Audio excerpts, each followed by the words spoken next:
Buying your first home comes down to a specific sequence: budget, credit, down payment, offer, closing, and skipping the order costs buyers real money before they ever sign anything. Texas runs its own rules for a lot of that sequence, from how you get that help with your down payment to what your property taxes look like the year after you move in. I'm Wade Betz, Chief Strategy Officer at Empire Financial, based here in Dallas, Texas.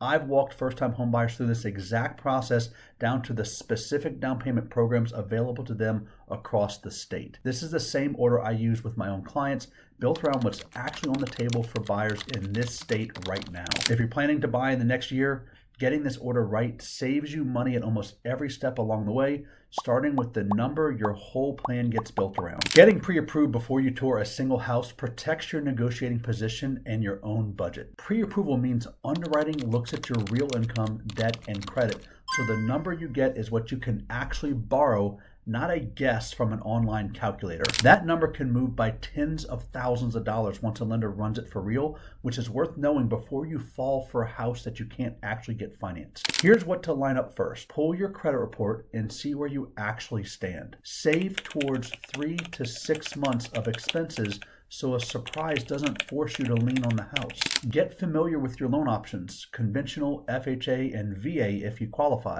Then get pre-approved in writing before you start touring homes. So once your numbers are solid, the next question is where the down payment actually comes from. In Texas, part of it can come from the state itself. Texas runs 2 separate down payment assistance systems, one through TDHCA, the state's housing agency, and one through TSHAC, a nonprofit created by the state legislature. Either one can hand you real money towards your down payment or closing cost. TDHCA runs a program called My First Texas Home for first-time buyers and veterans, up to 5% of your loan amount towards down payment and closing costs. TSHAC runs 2 more: Homes for Texas Heroes, so for teachers, firefighters, police, EMS, and veterans. And then the other program is Home Sweet Texas, which is open to any first-time home buyer regardless of profession. All 3 offer that same 5% structured as either a grant, so you never have to repay, or a second loan that's forgiven if you stay in the home a few years. They do make changes throughout the year, so it could be different when we go to visit on this, but just realize that historically that's been the case. The baseline to qualify across these programs is a credit score of 620, income limits based on your county, and completing an approved homebuyer education course before closing. So if you're a first-time buyer, you can also combine any of these with a mortgage credit certificate, which is a federal tax credit that lowers what you owe every year that you hold the loan. So if the size of a typical down payment has kept you from starting your search, that's the gap that these programs are built to close. And here's exactly how to use this. Check your eligibility through TDHCA or TSHAC's online quiz, get matched with a participating lender, and complete your homebuyer education course before you get too far into the process, since it's required either way. So once you know where your down payment is coming from, the next place Texas does things differently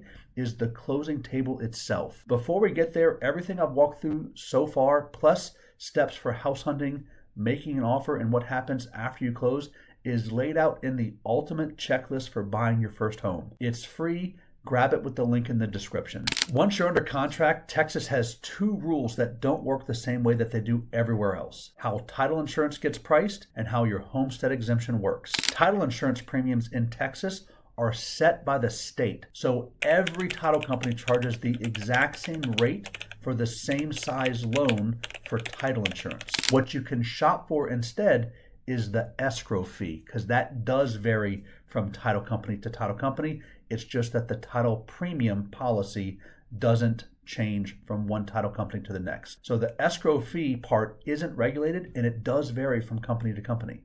So for example, on a $100,000 policy, the state set premium is $832 no matter which company you use. But the escrow fee that the company charges to handle your closing is negotiable, and asking 2 or 3 title companies for their fee before you pick one can save you real money without touching your rate at all. You also get to choose your own title company, and nobody, not your agent, your builder, or your lender, can force you to use a specific one. However, that is usually something that's negotiated in a sales contract at time of execution. The other rule that kicks in after you close: So Texas lets you exempt $140,000 of your home's value from school district property taxes through the general residence homestead exemption, but it doesn't apply automatically. You have to file for it yourself with your county appraisal district, generally by May 1st of that year. After closing, get your title company or agent to confirm your title policy shows the state set rate and shop escrow fees separate before you pick a company. So once you move in,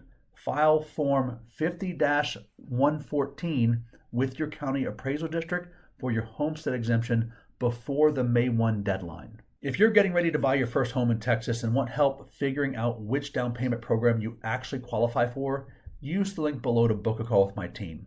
These conversations work best early, before you've picked a lender or started touring homes, while you still have every option on the table. And if you want clear, researched back explanations of how buying a home in Texas actually works, make sure to hit that subscribe button. Next, I recommend you watch How to Buy Your First Home When You Have No Idea Where to Start. It picks up right where this one leaves off. My goal is to help you make informed decisions with confidence and ultimately win with Wade.